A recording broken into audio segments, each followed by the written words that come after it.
My self दीपक पंचोली, मैं basically Bhiwadi देख रहा हूँ। मेरा लास्ट 6 मंथ का बिजनेस 8,40,000 रुपए था और मेरी प्रोडक्टिविटी 1,40,000 रुपए थी। अब मैं आगे आने वाले 6 महीनों में अपना बिजनेस 15 लाख ले रहा हूँ, जो मुझे आने वाले 6 मंथ में पूरा करना है। और मेरा 6 महीने में जो मैं प्लान लेके चल रहा हूँ, बेसिकली वहां पर क्या है कि कुछ नई टाउनशिप आ रही हैं, टाउनशिप कुछ फ्लैट्स विलास बन रहे हैं, तो मैं उनमें होम प्रोडक्ट फोकस कर रहा हूँ, जो बेसिकली वहां की नीड्स है। एक विलास की रेट समथिंग 60 से 70 लाख है, तो वो एक होम प्रोडक्ट उनको डिजर्व करता है कि वो एक होम प्रोडक्ट परचेज करें अपनी होम सेफ्टी के लिए। वो जब वो 60-70 लाख रुपए अपने होम डेकोरेट और उसको उसमें लग रहे हैं, तो उसकी सेफ्टी के लिए भी उनको वो प्रोडक्ट लेना जरूरी है, जो उनकी लाइफ को सेविंग कर रहा है। तो मैं बेसिकली ये प्लान करके चल रहा हूँ आने वाले 6 मंथ में कि मुझे वहां पर होम प्रोडक्ट पिच करना है, क्योंकि वहां पे सोसाइटीज कम से कम 2 से 3 हजार फ्लैट्स बन गए हैं और आने वाले टाइम में बन रहे हैं। तो मैं बेसिकली ये लेके अपना चल रहा हूँ। और वहां पे बहुत सारी इंडस्ट्रीज हैं, वहां मैं अपना न्यू प्रोडक्ट फोकस कर रहा हूँ, जैसे कि CQRS वाटर में पिछले कुछ टाइम पहले मैंने 5 CQRS निकाले थे। अब आने वाले टाइम पे मैं कुछ CQRS पे फोकस कर रहा हूँ, फायर सूट्स पे फोकस कर रहा हूँ, वाटर मिस्ट पे फोकस कर रहा हूँ। बेसिकली मैं अपनी एवरेज कॉल अब 7 से 8 कर रहा हूँ, जो कि आने वाले जो टाइम में जिससे मैं अपनी प्रोडक्टिविटी को बढ़ा सकूं।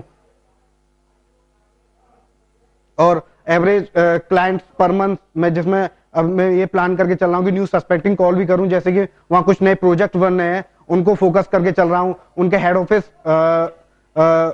कांटेक्ट कर रहा हूं, जिससे कि आने वाले टाइम पे मुझे बड़ा ऑर्डर मिल सके और बड़े न्यू प्रोडक्ट्स पे भी वहां पे मैं पिच कर रहा हूं, तो आने वाले टाइम पे वहां कुछ ऑर्डर्स मिल सकते हैं मुझे।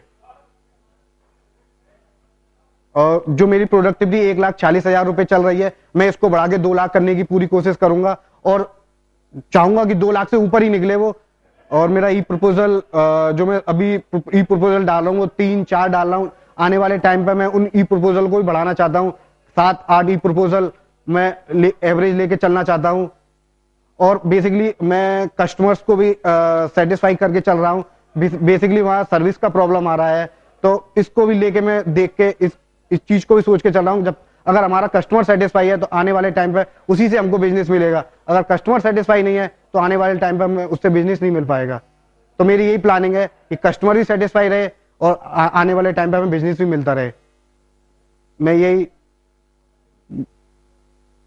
और मेरी प्लानिंग है कि वहाँ एक बेसिकली बड़ा एरिया है, मैं पूरा एरिया कवर नहीं कर पा रहा हूँ, तो मैं चाहता हूँ कि एक बंदा और वहां पर लोकेट किया जाए, जिससे कि आने वाले टाइम पे हम और वहां से बिजनेस निकाल सके और सीज फायर को वहां एक नया वो दे सकें। और मुझे मेरी कुछ पहले टाइम पे फैमिली प्रॉब्लम थी, बट मुझे सीज फायर ने बहुत सपोर्ट किया, और जिसमें गुप्ता जी थे, सतीश जी थे और देवेंद्र जी, उन्होंने मुझे पूरा सपोर्ट किया। आज मैं यहाँ पर एक मैनेजर के रूप में आया था, आज मुझे प्रमोट करके एक टीएम बनाया गया है। तो मैं चाहता हूं कि आगे भी मुझे प्रमोट मिलता रहे।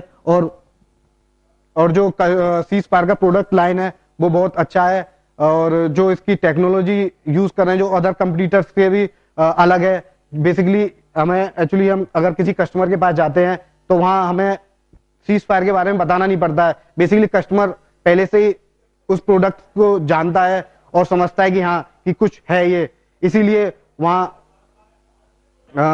हमें बिजनेस मिलने में आसानी रहती है।